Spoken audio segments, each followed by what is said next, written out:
10 to studio. 9, 8, 7, 6, 5, 4, 3, 2, Crane. 1. Mixed. 7, 6, Light. 5, Push. 4, Go, Josh. 3, 2, Mix. 1. Cue. The 2019 election special presented our group with a number of very unique challenges. Studio 7, standby camera 17 and 16. Point 17, nice. Okay, but this is just for pre-tapes? The full production team met months in advance to come up with a game plan for technical and logistical perspectives.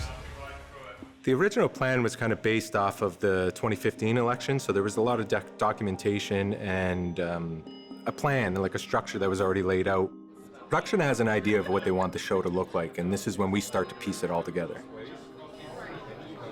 We're going to be in this studio, and the set's going to look like this, and there's going to be this many people. And I mean, they really sort of download that sort of 10,000-foot view of what election night is going to look like, what that 7-hour telecast is going to look like. And from there, we start asking a lot of questions. For the 2019 federal election broadcast, I needed to have a centerpiece. I needed something that would be big and grand that I could showcase.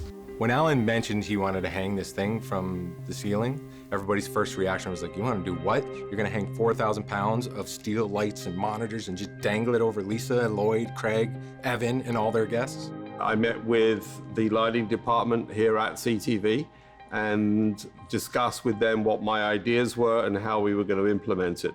Control 3 was the display control room, which fed all the monitors and all the displays in all the studios. Center ice was two 16:9 video feeds stitched together to create this massive 28-foot by 8-foot high video display. Our graphics teams and the crew in the display control room got very technically creative to make that look like one massive, seamless image. This is what the show is supposed to look like, and we figure out how to make it sound like it looks. Studio 1 is our main studio. Within Studio 1, we actually had 3 sets. We had the main desk with Lisa that housed Lisa and 8 guests, 2 more anchors on the demographic set, and an overhead camera, a technical crane with 3 operators, and at least 20 wireless mics. The big surprise to us was when they added 7 more guests to the studio. Alan, he had the crazy idea of building a living room in there. I went to go to tell staging, I'm like, by the way, you gotta build a whole nother set. The things we typically run into when planning an election isn't so much really about the election telecast itself. It's about everything else that wraps around it. And because that involves many different places, we're using our Studio 1, we're using technical aspects of our Studio 2, we're using Studio 7. So that all needs to be coordinated. Really, it's about finding out the information early on so that we can make our planning. As a team, we decided to combine 3 previously separate departmental elements in Studio 7. Studio 7 was a massive undertaking because it pulled everybody into one area. Doing this allowed for a busy and visually appealing backdrop for the Truth Tracker set. The graphics room and the live results team hard at work putting the show together from the back end. Chad and I definitely had our work cut out for us, trying to figure out how we were going to get all of these signals into Studio 7. Because Studio 7's kind of an island. So we had to build like a stage, a set, lighting.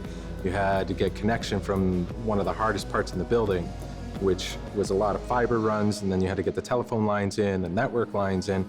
You had to get, like, every department had some involvement in that. Getting run lists from graphics about what signals they wanted to their desk, and the Truth Tracker team, what signals they wanted to their desk. We used a lot of remote feeds. We used a lot of Desheros, which was different this year than previous years. The studio had to facilitate the CFTO Toronto technical requirements because we had to do the last few segments from the Truth Tracker set in order to free up Studio 1 for the tight turnaround into the special. A lot of the resources we use are currently being used for other shows, whether it's the local news, the national news. A lot of them are common resources. So it's about really organizing how we get access to those resources to do our pre-planning and our pre-setting up. So that's our biggest challenge, actually, fitting it in to our schedule. And show night's a perfect example. You have CTV Toronto local news that's on air from 18 to 19, and then 1 frame later, you're into a federal election special with a different pile of people. This is a CTV News special presentation. 6 leaders, only 1 can be prime minister. The special's going really good, like going from the transition from SIFTO into Studio 7 and like just flipping it over to national, that one, or to this election special went very well. At the end of the night, it was kind of like, whew, wow, we did it. It's a giant special. It's the biggest thing we do in this building for every 4 years. And it was unbelievable to see everybody kind of come together and just have some sort of involvement in some important part. The staging guys, the wiring guys, lighting, the graphics team, the engineering departments, operations, IT, scheduling, editorial, everybody chipped in. From the beginning, Alan came to us with this crazy vision of what he wanted everything to look like. And I think that we did a really good job of taking that vision and making it into a reality. It's a production like this that highlights what an unbelievably deep talent pool we have.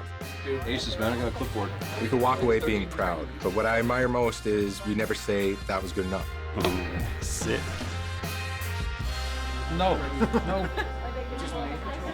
Oh, yes, I'm having lots of fun. This is such a fun time. This is great.